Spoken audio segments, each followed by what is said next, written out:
Social Justice Podcast. You're listening to a social justice podcast hosted by Nicola Spurling, brought to you by The Flag Shop, and inspired by a social justice coloring book. Hello, this is a social justice podcast. I'm your host, Nicola Spurling, and today I'm joined by Tosaint Ricketts and Jennifer Scott for a conversation about the Whitecaps and about professional sports organizations and how they give back to community. Thank you both for joining me. Thanks for having us. Jennifer, can we start with you introducing yourself? My name's Jennifer Scott. My pronouns are she, her. I've been with the Whitecaps for 3 years now. I'm the VP of Community Social Impact. And really, we have sort of two buckets of work at the club. The first one is to bring as many people into the Whitecaps to experience the magic of soccer. And our department, which Tosaint is a part of, is really focused on priority communities, including New Canadians, the Pride community, Indigenous children and youth, and really allow them to experience the magic of soccer on really our province's biggest scale. We can always put our best foot forward. We still know that barriers will exist and not everyone can come through BC Place. And so we have a range of programs that really bring the Whitecaps into community, hopefully being invited in to deliver soccer in community on their terms, on their turf. Wonderful, thank you. And Tosaint? Yeah, so I'm Tosaint Ricketts. My role with Whitecaps is Liaison of Club and Player Engagement. I was a former professional soccer player, represented the Canadian men's national team over 60 times. I joined Whitecaps in 2019 and then retired at the beginning of 2023. And my role in Whitecaps, I work in the same department as Jen Scott. Essentially, I work with the first team players. I help them get better connected with community and do it on their terms, but in an organic way. You know, a lot of player involvement involves the understanding of what they're doing, what it means, the impact they can have. So I like to have those conversations with them, make them fully understand the impact they have and how they can use their platform to impact our market in a genuine and obviously impactful way. So yeah, I bounce around from department to department, but I'm in my second full year now. On the other side, I call it the other side of being a professional athlete. But yeah. Wonderful. And for a little bit of context, we're talking about the Whitecaps. Not all of our listeners are going to know what the Whitecaps are, whether they're from Vancouver and just not paying attention to soccer or they're from somewhere else. But can you provide some context? What is the organization? How did it come to exist? Well, we're a professional soccer team. We play in the league, Major League Soccer, which is an American league, but there are 3 Canadian teams, us, Toronto, and Montreal. And yeah, I mean, we're a pillar in the community. We're currently having a great season, but we're a professional soccer team in Vancouver. Wonderful. Yeah.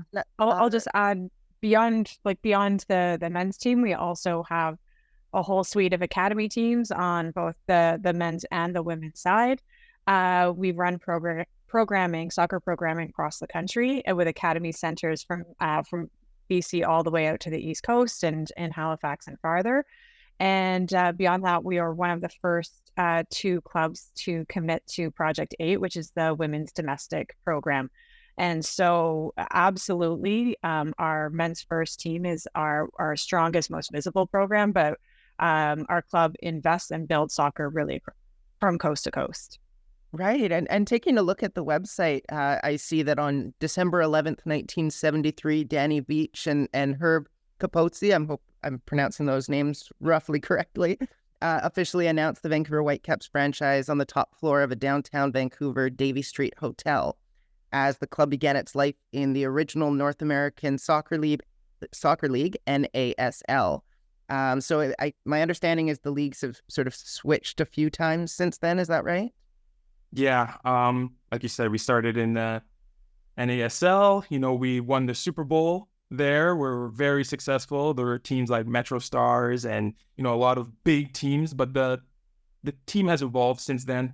Major League Soccer was announced. We joined Major League Soccer in 2011, I believe. And yeah, that's brought us to now. We're in our 50th year as a club. This year is our 50th anniversary. So you may see like our jerseys and the color in the gold accents and the big activations and big games that we've been having. But we have some of the deepest history in North America in terms of a soccer team. 50 years is expanse, and there's been a lot of change over the time, but the club has steadily grown over those years. Amazing. And when did the Whitecaps start getting involved in addressing social issues? I mean, that's sort of what this podcast is about. It's a social justice podcast. We try to address social issues. And in this season, we've been primarily focusing on local organizations that give back to society. And I know the Whitecaps do that. So I'm curious to know how that all began and when that started. It's a great question. I know particularly on the Pride side, we're this year going into having, will be our 11th annual Pride match. So I can say we've actively been supporting and driving that conversation from the soccer lens in the community for 11 years. I think we are one of the first professional clubs, although it is really hard to verify that, but we'll say we're one of the first. So that's been a long-standing area of focus. I've been with the club for 3 years, and I think when I came into the club, it was really clear that there needed to be some organization and some strategy behind how we engage with the community, so it is consistent. So there's a point of contact and really a way that can help the organizations that support us, that partner with us, as well as the players, have a way to really elevate their voice and make sure we're being as effective as possible. So I would say sometimes the club leads that conversation, like that is a club voice, but many other times it's the players, right? That there's a particular cause that is important for them. And Tosaint and our other teams will work with them to make sure if they want to say something, that they're being really clear with their message, that it's being put out there in a way that reflects their position and their values. And so that certainly predates me being at the club for 3 years, but I know that there's been a renewed focus over the past 3 years. Right. I joined the club in 2019, and I bounced around many clubs in the world. I played in Israel, I played in Turkey, I played in Norway, I've played in a lot of clubs. But when I came here and seen the emphasis on community, the emphasis on giving back, it inspired me as a player, and that's probably why I'm in this role now. But being able to have the flexibility, being able to have the resources to go out in your community, use your platform for change, use your platform to inspire and promote good values. Those are the experience I've had since joining the club in 2019, and it's only got more impactful and more inspiring and more resources behind it. And the players are fully aboard and wanting to make that impact as well. So, I mean, I can't say when it started, but since I've been here, it's been a primary focus of the club. Right. I mean, that's amazing that you give players the opportunity to come to the organization and say, okay, we want to deal with this social issue and give them a platform to do that. What is the mechanism for allowing them to do that? Is there a sort of a direct liaison person between, I guess, the heads of the organization and the players? I mean, I guess that's kind of me. I am the liaison of club and player engagement, and I was once a player. So, I speak the language, I speak the voices of the players, but also help them get educated, provide them with opportunities to meet people in the community, to meet people from different demographics and different backgrounds and different struggles, and understand what they're going through, because oftentimes players want to help, they want to use their platform, but it just takes a little push. It takes a little bit of education and understanding. And that's what we give our players. And they've embraced it. And now they're running off on their own, wanting to do their own change and make their own impacts. Wow. And some of it's asking the questions ahead of time, right? Understanding who the player is, what is their path before they arrived at the Whitecaps, right? Understanding if there's issues or causes that are near and dear to them. So, for example, last year we knew we had a handful of players that really comfortable speaking about mental health. So then, when there was an opportunity for us to use to really align with one of our partners on an initiative, we already knew which players would be receptive to that. So we could say, hey, earlier this season, you had mentioned this, or we've had an ongoing conversation about this. Would you be willing to participate in XYZ? And so having those conversations beforehand really helps. So you're not sitting, you're not reactive, but you know what is really going to resonate. And is the opposite true, where you'll sometimes have players come to you and say, I really want to talk about this issue, and you go, oh, hold on a second, that's not going to represent the organization well? Or are the players pretty aligned with the organization most of the time? I would say I've never encountered a situation where we don't support the player and what they want to say. Maybe it'll be like helping them understand the best way to say it, or the right way to say it, or who to help them say it, or her. But never encountered a situation where we're like, no, don't say that. Right.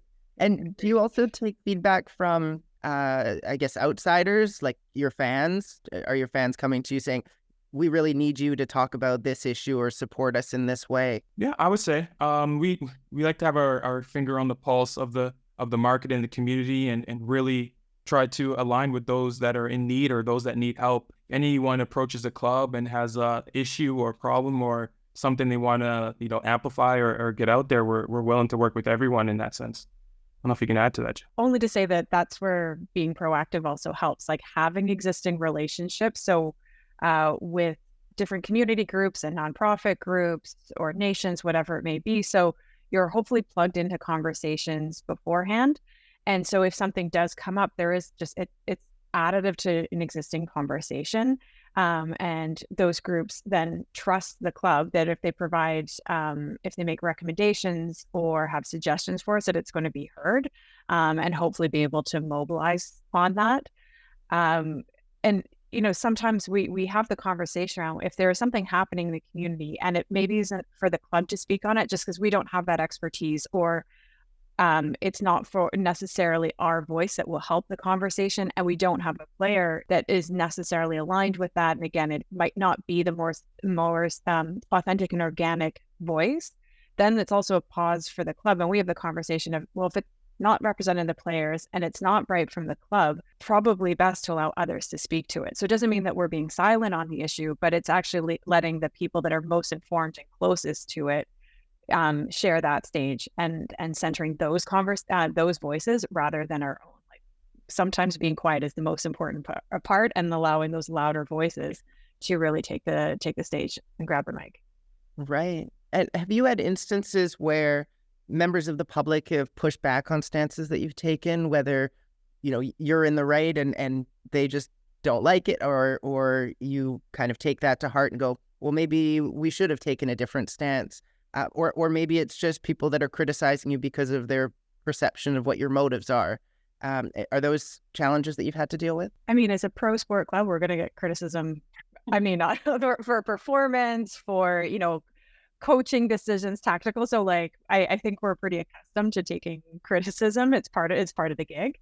I will say there are times absolutely where we've taken a stand, or particularly last year in our 10th anniversary Pride match, we had a massive drag performance. It closed down a city block. It was a party, but it was a political statement, but in a way that was reflective of who we are as a club. And yeah, it was all over social. We got a lot of media interest, and of course that brings criticism. But it was very clear from our ownership and our CEO that is fine. We are willing to take that criticism because we are taking a stand and doing the right thing. And we are supporting a community that has supported us for decades. Like soccer doesn't exist without the Pride community, without gay individuals, right? So knowing that we had that support at that level, it allowed us to, brush off criticisms when they did come in. And really, I think it's important not to hear those voices louder than the ones that are in your club that want you to take a stand on issues that impact the Pride community, that want you to show up for them, right? And so those are not equal voices. I think you follow those who have been with you, those supporters, those fans who want you to show up for the Pride community. That's the voice you listen to, much louder than the criticisms, which are going to happen, and that's okay. That's part of it.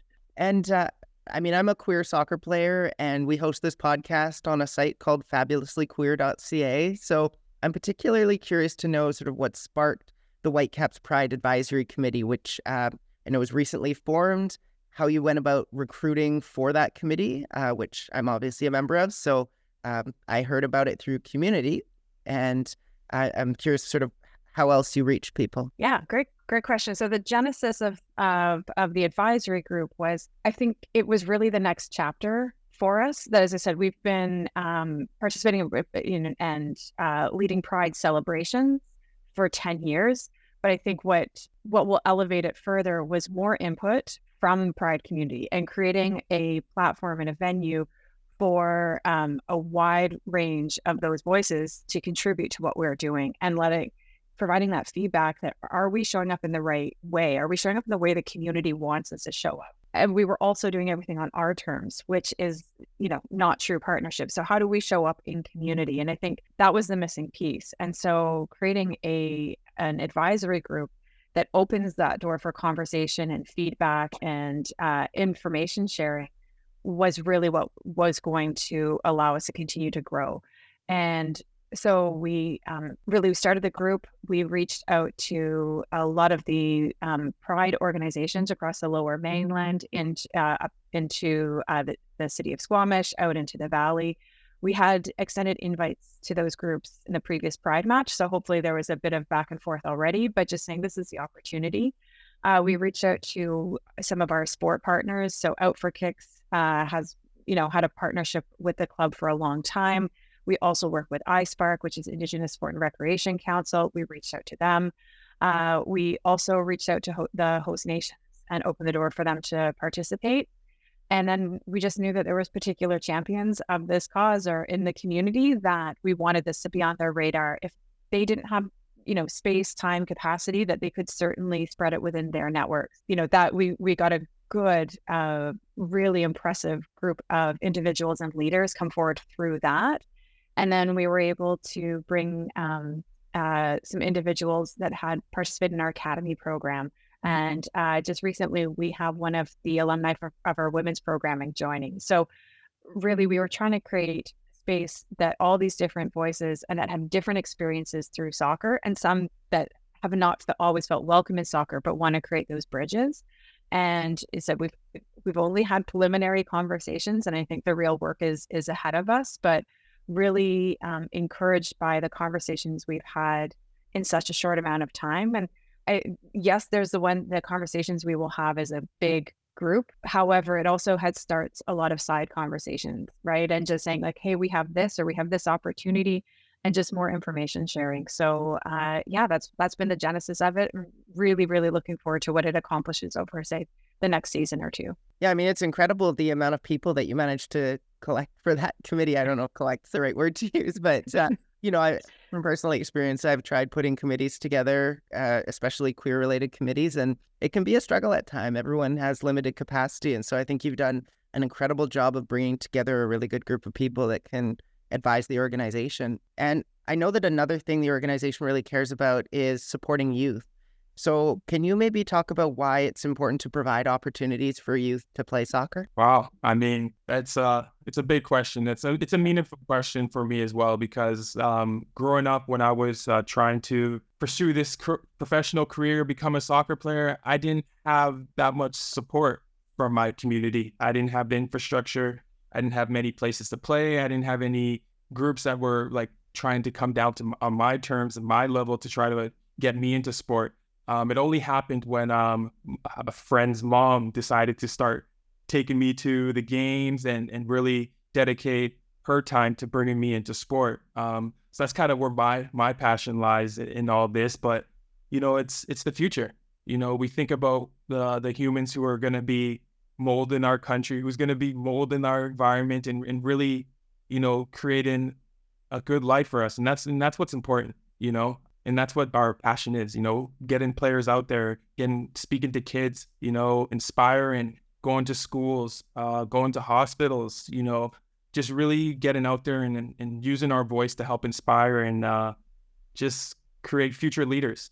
It's really just comes down to the essence of inspiring kids, and that's what it means to me. And, Jen could talk more about it, but it's truly special. The one thing I didn't fully appreciate when I started working at the Caps was just how accessible soccer is, right? As in, if we have a gymnasium, if we have a gravel pitch, if we have a beautiful like lawn or turf or what have you, like we can deliver a soccer program in that space.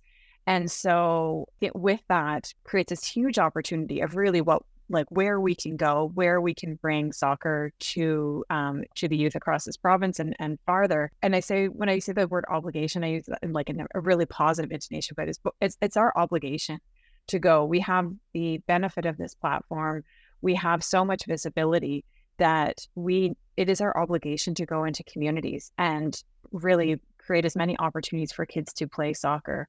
And when you look at the population, right? You think of like new Canadians coming into BC. You look at the Indigenous community of like how popular soccer is in Indigenous communities, particularly like Coast Salish or in southwest corner of the province. It is one of the most popular sports. So that just creates so many opportunities for us to go in and hopefully have a positive impact on them. More often than not, we come in maybe once or twice. So we're not going to be able to like continue the programming forever. But if we can be that spark, or we can reignite a spark that they had that maybe they lost, but maybe us showing up with some players and our mascot Spike and can get them back into soccer, terrific. But honestly, if we can even just get them playing sport, any sport, right? Like that's an ultimate goal. Hope it's soccer, but kids that are leading healthy, active lives, developing skills, as well as some skills to deal with mental health challenges, like that is really what drives us with the community department. And you've had a lot of interest, I'm guessing, from youth wanting to be part of the organization or part of the club?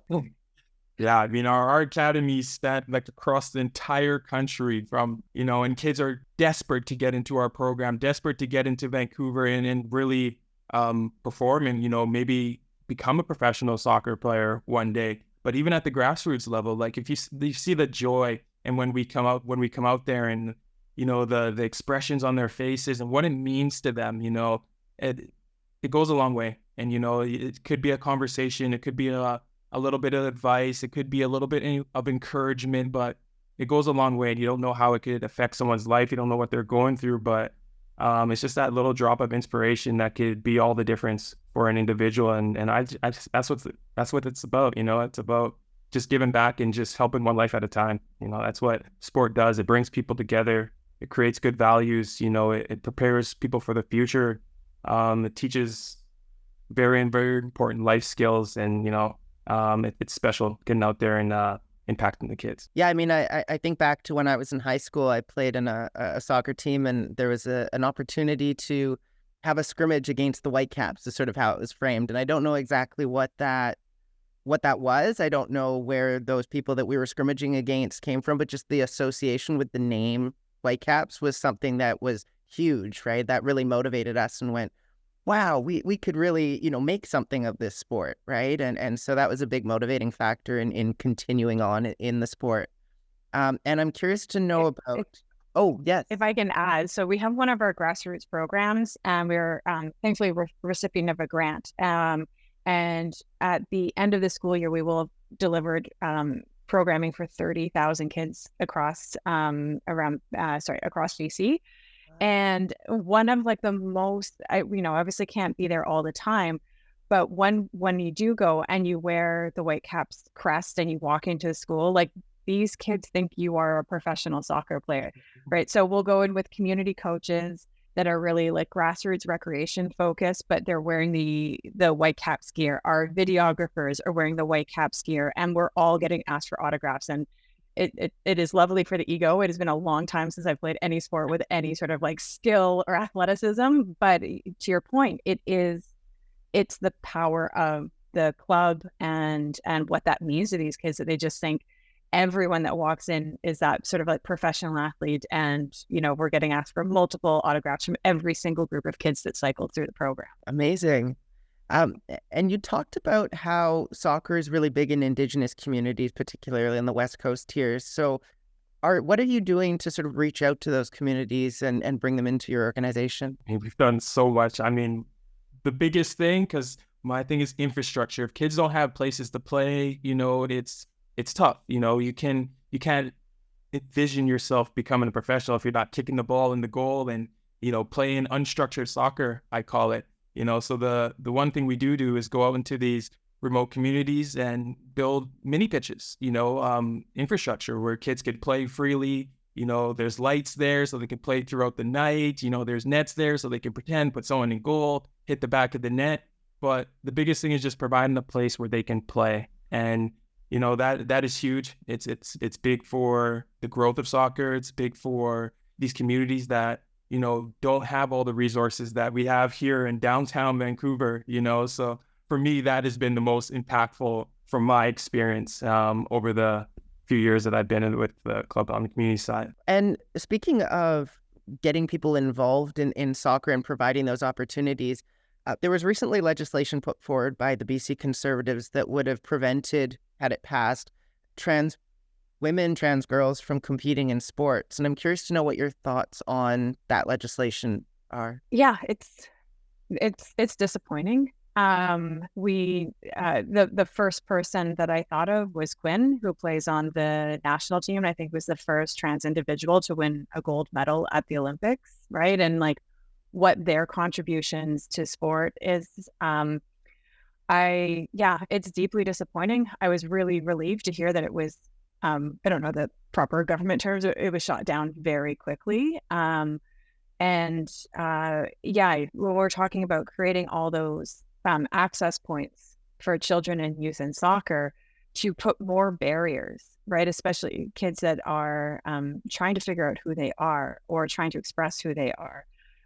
Sport can be a wonderful outlet or way to express themselves, but putting more barriers and really reducing opportunities is counterintuitive to what we want to see in sport in general and soccer specifically. I'm a hopeful optimist, so there's no way this is going to happen. This bill's not going to get passed, so I expected this outcome. But like Jen said, like, let's limit the barriers, let's increase the access, and let's just do the right thing. Mm-hmm.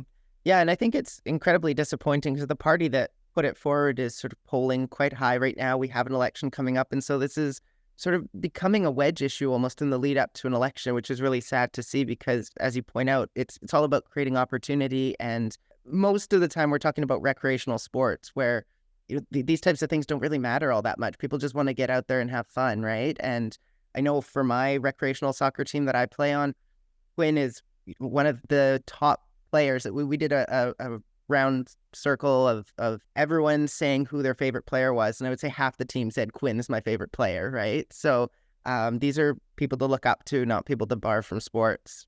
And when it comes to the Whitecaps Girls Academy, do you allow trans girls in that? Yeah, I don't know offhand, but I know we would ultimately be following what Canada Soccer, like their rules as it aligns with FIFA. That's why I believe Quinn plays on the women's national team, just given the policy that they've set out. And Tosaint, you played professional soccer before entering your current role, and we know that leagues like the NHL, for instance, they've never had a player or a coach come out as gay. And I know that can be a big problem in any sport, but I think the NHL stands out in having absolutely no one that's come out. So I'm curious around your thoughts about culture, diversity, and inclusion in professional soccer. Is that a welcoming and an inclusive environment? Is it really difficult if you're a marginalized person to maybe come out as gay or anything else? It's a tough question. Soccer is it's a world sport. Every country plays, different regions, different cultures, different religions. So I can't speak on soccer as a whole, but all the environments that I've been in have been quite welcoming. I've never encountered a situation where a player has a cultural stance, a cultural belief, they identify as a certain way, be excluded from the environment. I've never encountered that situation, but soccer is a global sport. For me, it's the most welcoming sport. Obviously, it has its faults. If you see in the news where there's a lot of racism in certain areas, but for me, that comes down to it's a regional thing, it's a country thing, it's a religion thing. But I haven't really encountered any situations where somebody was excluded from the team because of their political, religious, any type of stance. For me, diversity and inclusion is soccer. If you look at our dressing room here at Whitecaps, we have 13, 14 different countries represented in one roster. We're talking 23 players, and we have players from Norway, Austria, Jamaica. We have players from all over that represent our locker room, and that's the beauty of soccer. It's the world sport. Everyone can play. Everyone is included, and it's very, very diverse. And I have yet to encounter a situation where someone's excluded because of anything outside of their skill level. Right. That's fantastic to hear. And I know that you volunteered with Black Players for Change for a number of years. So can you talk about what you and the organization were trying to achieve when it came to that work? that came down to just using my platform for change, you know, in times of, you know, civil unrest or, you know, political tension or cultural tension, or it takes someone brave enough to step up and use their platform and help educate those around them. So, you know, going into it, obviously I'm Black, you know, I've experienced a lot of racism, experienced a lot of discrimination and systematic racism. But it was new to me to use my platform and really step up and lead a team. And, you know, I took that risk. I used my platform. I educated the players around me. You know, I put myself on the front lines and I did it for growth. You know, I did it for the little kid that looks like me, that is scared to speak up and fight for who he is and to love who he is or who she is. Yeah, that's why I did it. And I look back now and it's I'm so proud, you know, because I know the players around me grew from it. You know, they're put in uncomfortable situations where they had to really test who they are, you know, and speak up as well. And that's what it's about. You know, it's about using your platform for better. Sometimes it's uncomfortable. Sometimes there's pressure that comes with it and you may make mistakes, but somebody has to step up. So that was my motivation doing it. And, you know, I look back and I'm proud, very proud. If I can add, like part of TOS's leadership also includes like really positioning education as a way to drive that conversation. So pretty regularly, especially around these causes, we bring people into the first team environment to share their lived experiences. As Tos was mentioning, we have people that are coming from really across the globe that may not know the nuances of this conversation, right? Like thinking specifically around the lived experience of Indigenous people, the past and the current lived experiences. And so making sure that we bring people in that can share that their experiences, share some perspectives, explain the why behind sometimes what the club is doing. Like, why is it important that, you know, we're celebrating Pride? Why do they have such an important element of that activation, right? What are their opportunities to use their voice? And so we've had a number of like education sessions. The first team has been incredibly open to it. It's something we plan to continue. We're lining them up again for this upcoming season. And really a credit to TOS to really make that a core part of what we do from the community lens and that connection into the players. Fantastic. And Jennifer, you mentioned that you approached your previous position with Sport Burnaby by focusing on meeting a triple bottom line of social benefit, sport benefit, and economic benefit. And I'm curious if that has transferred over to the Whitecaps. Are those still the three things that you're trying to bring to the organization? I would say I don't need to focus on the economic benefit anymore. Before I was working in tourism. So certainly accountable to the tourism partners on that front, and bringing events in that would then bring people who would stay in hotels, eat at restaurants, and what have you. Thankfully, there are terrific teams that are knowledgeable and have more expertise in professional sports. We rely on that. But truly, like that sport benefit and that community benefit, that social benefit is what we do. And it doesn't matter how successful the Whitecaps first team is if the community doesn't feel a part of it, right? To feel that connection. And so that's our responsibility, is to ensure the community can see themselves reflected in the club so we can share that success. And that must be sort of freeing in some ways. I know with my role at the Flag Shop, which is where we host this podcast, I don't have to focus on bringing money in as much as I am just trying to give back to community. It's other people who are focused on the money side of things, and that gives me the freedom to address these social issues and try to do what I think is right, as opposed to trying to sort of balance, well, I think this is right, but maybe that's going to cost the organization some money. And do you find that gives you a sense of freedom? There's a freedom with it, but I would also say we've the programs that we've built are actually some of the ones that are incredibly attractive to corporate partners, right? They also know to be in this space, they are also required to give back. And So we don't build the programs for that purpose, but if we're building the programs correctly and they're having this impact, they will be, desirable to potential corporate partners or grant allocations. So thankfully, there is a benefit to it, but it's certainly not what drives us. The programs, initiatives need to have that community impact first. Hopefully, they are scalable. And then if community partners are also on board with that, it aligns with their values, what they want their impact to be, fantastic. Like that I guess we do hit that triple bottom line, but it's certainly not the driver. I'll add to that just from the player lens is that, when we step out in BC Place on the weekend, there's 30,000 people there watching, and then they're there supporting, spending their money, taking their time to support these players, to help them, will them on to win games. In turn, they must go in their community and give back. That's how you enable the heart. That's how you get people in the stadiums outside of results. That's how that's how the community really connects with players on a human level rather than a jersey number and a last name.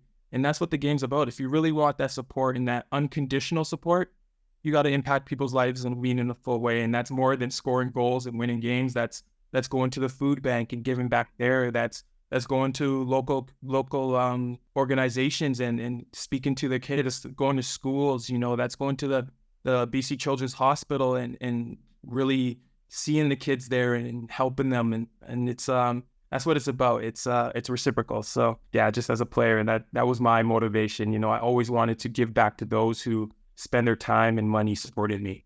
Right. And that kind of seems like the best of both worlds. You get to do all of this work to give back, and in turn, the organization benefits. And so everyone's really benefiting from it. And in 2021, MLS Next announced a series of initiatives aimed at addressing racism, hate, and discrimination, and advocating for social justice in the sport of soccer. So can you speak to how that work is progressing, if you know, and how that aligns with the Whitecaps' work? That's a good question. MLS Next is our second team, and they do a lot of things in line with MLS and their values. We're not, me personally, I'm not in tune with everything MLS Next is doing. I don't know if you have anything to add with that, Jen. Yeah, I think there's certainly a lot of education measures and training that takes place at for that second team. And then we also have somebody in-house. We have a director of Safe Sport and Education, and her full responsibility is to work with all the academy programs to really work on safe sport conversations, understanding what is appropriate behavior, appropriate language, what they should expect from coaches, from other players. So there are league initiatives, but then there's also ones that we drive in-house. Sometimes things need to be specific to the Canadian context as well, and make sure that we're having the right conversation with Canadian youth and to complement any training that they're getting from the league. Right. Yeah, that's an important point to make.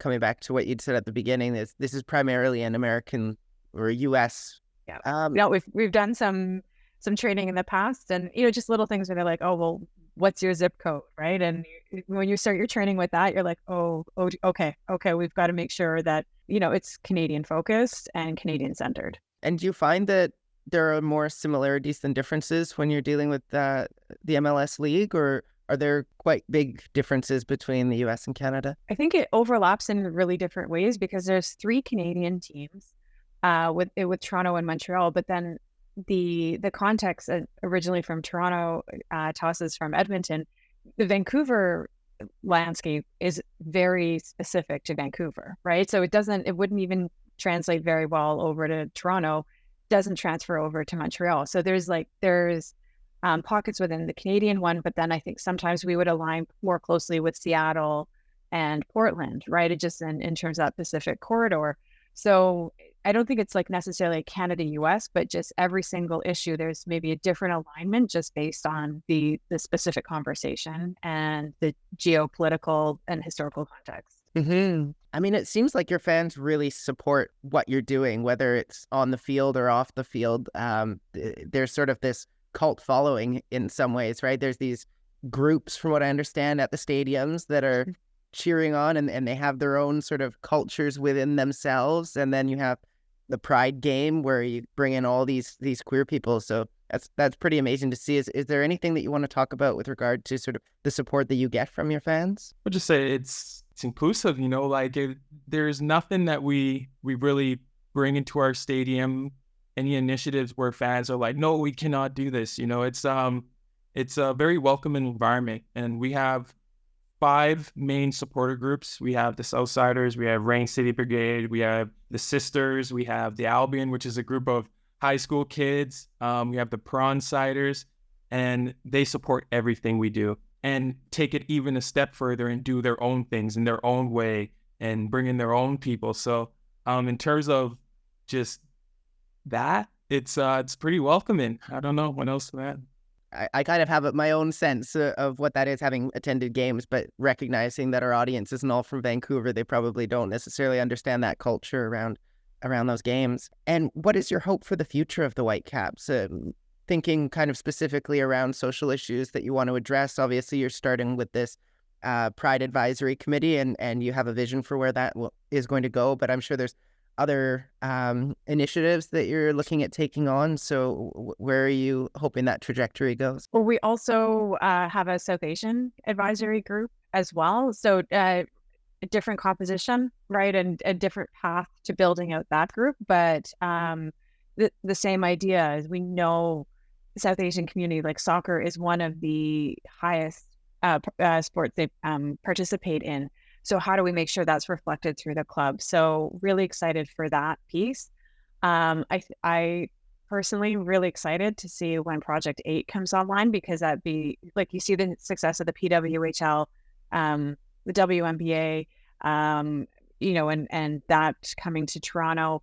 So I think that is just such an exciting conversation, an overdue conversation to be a part of. And I think there's just such an incredible opportunity for Vancouver to really run with this and rally behind that program. And then we have FIFA right around the corner. And, that always brings a specific conversation and lens to social justice issues, considering where things have been hosted in the past, what different policies look like.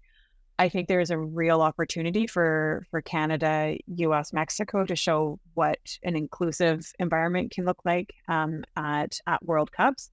And so I know those aren't Whitecaps specific, but just looking at the soccer landscape more broadly, those are some really, really big milestones. That's a really good question. I think really it really becomes the player-driven side. I think we have all the support that we would need from a front office and from ownership and CEO to really run with this. And we're often being pushed, like, can we do more? Can we do more? And so I think progressing on that and building on all the voices that we're bringing into the club through these community groups to really hear that and say, we can certainly do all, these things and run with it. And then hopefully those groups feel that ownership and they become champions of it, right? If you've contributed those ideas, you've been at the table driving for it, then, I'm excited to see those individuals then become champions of the communities and maybe become their own supporter groups. But Toss, I'm sure you have a totally different lens to that.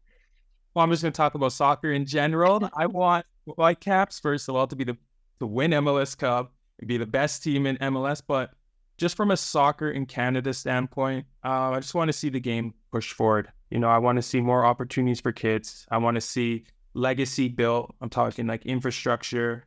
My biggest thing is when I drive through BC, when I drive through Vancouver and I see the empty fields outside of school, I'm like, why isn't there a mini pitch there? Why isn't there better sport infrastructure so these kids can really cultivate their skills, play unstructured soccer, and really just grow sport across not only Vancouver, but across the country. Like I said, I didn't have many opportunities growing up from the grassroots level. So my goal in all this is to create more opportunities for kids to maybe make it to where I made it, or just improve their life through sport. I want Whitecaps to be, and we kind of are right now, but I want Whitecaps to be the pillar of the community when it comes to values, promoting the right things, inspiring, motivating, and really being that pillar in the community. So we're well on our way there, and everyone is committed. Like Jen said, from the top down, everyone is very committed and is passionate about it. And, it makes me proud to be a part of this club. And I just hope we continue on the same trajectory and keep impacting our community in a positive way. And I mean, I think that infrastructure piece is so important. Trying to book fields in Vancouver these days, there's nothing really available. It's difficult to find times. You're having to play or practice at really inconvenient times. And it seems like there's not a lot of focus on building out that infrastructure. Do you know what's being done to better that? I mean, I've been in many conversations with the people that are bringing FIFA bringing World Cup to Vancouver, to Canada. And, that's always a question I pose is, what's the legacy? What are you going to leave behind? I mean, we've seen it with the 2010 Olympics. We have a whole village named after it, created. So I just hope in their plans with World Cup coming, there's FIFA's a big organization and they can leave a lasting impact. I hope some of that impact is infrastructure and will create opportunities for kids in sport. Well, and speaking of FIFA, they're sort of a little bit notorious for corruption and human rights issues, especially with the alignment with Qatar recently. Do you think that that's going to be an issue when they come to Vancouver, or are we going to be able to overcome that here because we're a very inclusive location that is focused on supporting human rights? Yeah, I don't think that'll be a problem here. But like I said, I'm a hopeful optimist. I don't think that'll be an issue here. You know how Canada is. You know how Vancouver is, very multicultural, very welcoming and inclusive. And FIFA works hard to change that sentiment, to change that reputation. But it's tough. It's the world sport. They're trying to govern the world. Soccer goes from every corner. But yeah, I'm very optimistic that they'll come in and do the right thing and leave it a lasting impact. I mean, I know a lot of people are really excited about it, so I like the optimism around it. It's gonna be big. I think, but truly, there's certainly the FIFA element of it, but we as residents of the city and of the province, we have autonomy in that as well, right? And so, I think once we have a better idea of all the activations and all those elements, right, that's where we'll, as individuals, and soccer organizations can know where we can help elevate those pieces, right? And so, yes, there are the matches, there are certain things that are FIFA driven, but there's so much outside of that is up to the host community. And I think Canada and Vancouver have been trailblazers in that, so I don't see why FIFA would be any different than the Olympics, right? And the Olympics and Paralympics, pardon me. So I think there's a huge opportunity for the city to show how it's done. And I'm getting close to the end of my questions for you. So I'm wondering at this point if there's anything that we haven't talked about that you think would be really important to mention. I don't know. It covers so many things. Yeah, I don't know everything that's happening sort of internally within the organization. So if there's, you talked about this South Asian committee that's helping to advise the Whitecaps, maybe there's something else that we haven't talked about that you wanted to bring up and make people aware of? Yeah, I think the one thing, so, we've had through this conversation, we're talking about like the players and the fans, but I think also having a clear commitment to community and taking stands on social justice issues is also a unique and attractive factor for people joining the club, right? For people that want to work in the front office. It is sometimes a very demanding job, regardless of what department you're in, right? That it is, there's a lot going on. It's dynamic. The seasons are long, right? So it asks a lot of people, and to know that you're working for a club, that you support their values and know that they support you as, who you are as your authentic self and how you show up. And we try to show up in the community to reflect that. We've had so many staff, quietly come up and say like, hey, thank you for this, or we haven't acknowledged a particular holiday and it's important to my community. Can we do that? And of course, like that's, we were able to turn around and do something really quickly. But that's our best case scenario, where staff are saying like, hey, we've seen the efforts that have been made to support other communities. I would love if my community could get a little bit of that attention, a little bit of that glow. Could we do XYZ, right? That's where they know that that we're going to receive that feedback and move as quickly as we can. One of the coolest examples, and we shared this in a different conversation, was we had our women and girls match earlier this year. I feel like it was March. It feels like it's 6 months ago. And our design team, Ambar, Nicola and Rena, all female identifying, designed this like gorgeous version of our logo. And we had a clinic, soccer clinic before the match, and we had about 100 girls on the pitch, some who had never played soccer before, and they were gifted one of these shirts, right? And part of the idea is we didn't know what they were like, if they had sports equipment, right? So to make sure everyone felt like they could participate, we gave them one of these shirts with this design. And the teacher came back on that Monday and said, like, thanks, we had such a great time. They had 25 girls participate, and 18 of them wore that shirt to school on the Monday. And they were showing that shirt to all the boys and saying, this is to celebrate girls in sport, right? And like, not only was that like, oh my, like, what a goosebump moment for us, but then we were able to go and tell those designers, like, this is the impact your design has had on these young girls. And, you know, they couldn't believe it, right? They said that's some of the most impactful work they've ever done. And it gives them so much satisfaction and joy and pride in their work. So I think, yes, absolutely, our fan base, we want our players plugged in, but it should also be something that is reflective of our front office and the staff that comprise it. Amazing. Yeah, It's a great story here. And one of the things that we like to end all of our episodes on is what our audience can do to help. So that could be getting involved in the organization to help you with the work that you're doing. It could be going out into community to further the causes that you care about. So what do you think our audience can do to help? I would just start by saying, just do the right thing. You know, it's hard to tell someone to do one thing or the other, but my in the simplest form, just be a good human, you know, show empathy, show understanding, you know, help those in need. If there's a way that you can maybe get out into your community, go to a local organization that, you know, resonates with you or that you feel a connection to, just go and try to connect with them and try to just ask them if there's anything that you could do to help. You know, I've seen it with the players, and we ask questions. There's a wide variety of things that they want to do, but there's a community or a person or someone in need that aligns with this wide variety of things that they like or things that they want to impact. So just get out there, be a good human, do the right thing. I mean, it's as simple as that for me. Wonderful. From a club perspective, if people in your audience maybe haven't seen themselves reflected in sport, haven't felt safe or seen in sport, I, would encourage them to maybe plug in a little bit more to the Whitecaps.